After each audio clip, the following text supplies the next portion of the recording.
Welcome back to First Edition. We all remember the American dream. Get married, buy a house, have some kids, and live a good life. Sounds good. Yeah, sounds good to me.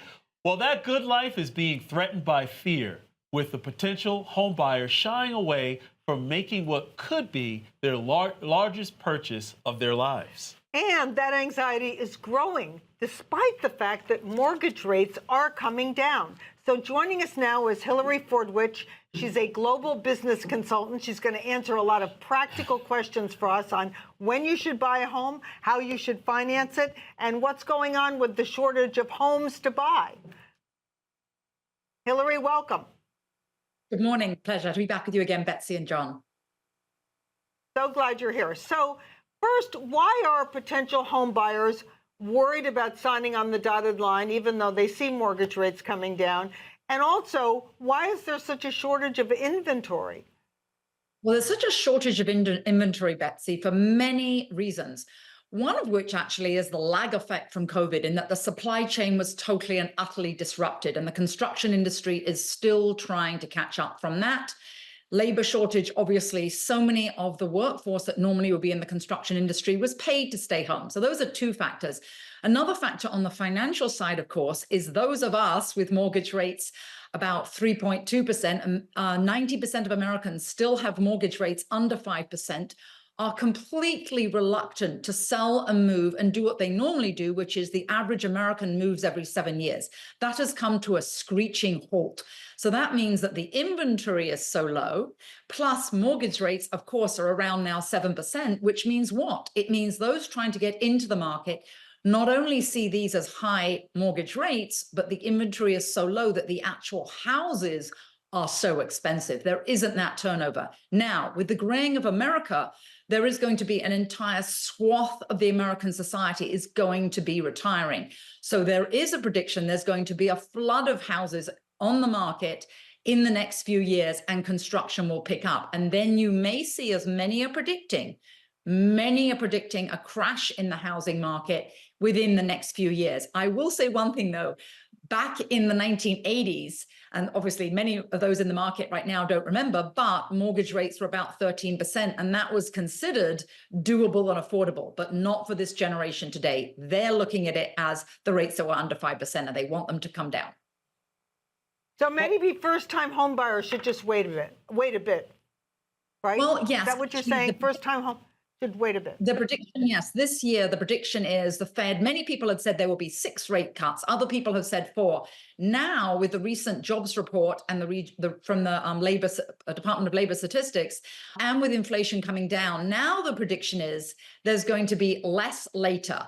Fewer cuts, in other words, less movement in terms of Fed rates coming down, and later in the year, not in March.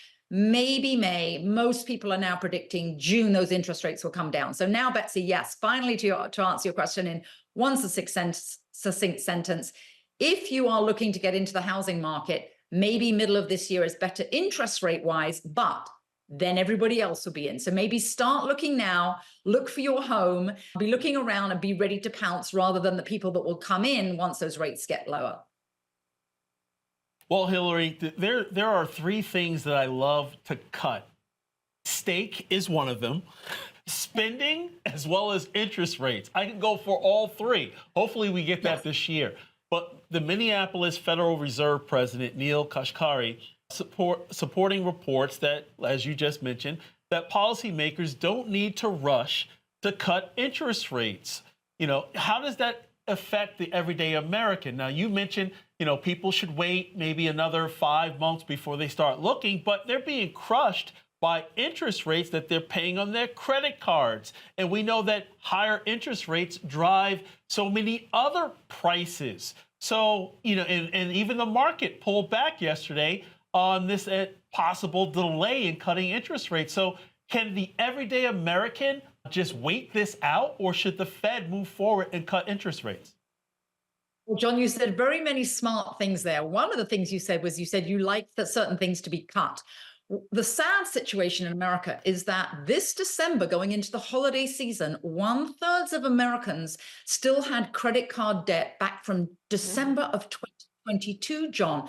What people should be doing is cutting their own personal spending because they should not be racking up more debt on their credit cards. Of course, that's difficult because we have Bidenomics, which really means inflation.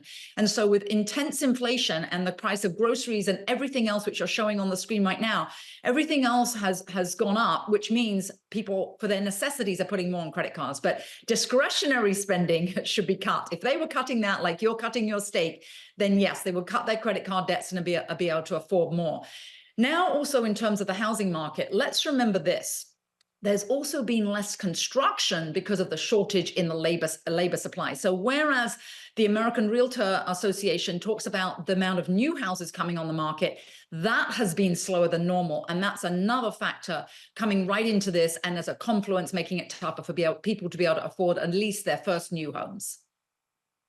But maybe over the next 5 years, as you said, the graying of America, all of us baby boomers might consider selling our family homes and moving into smaller places.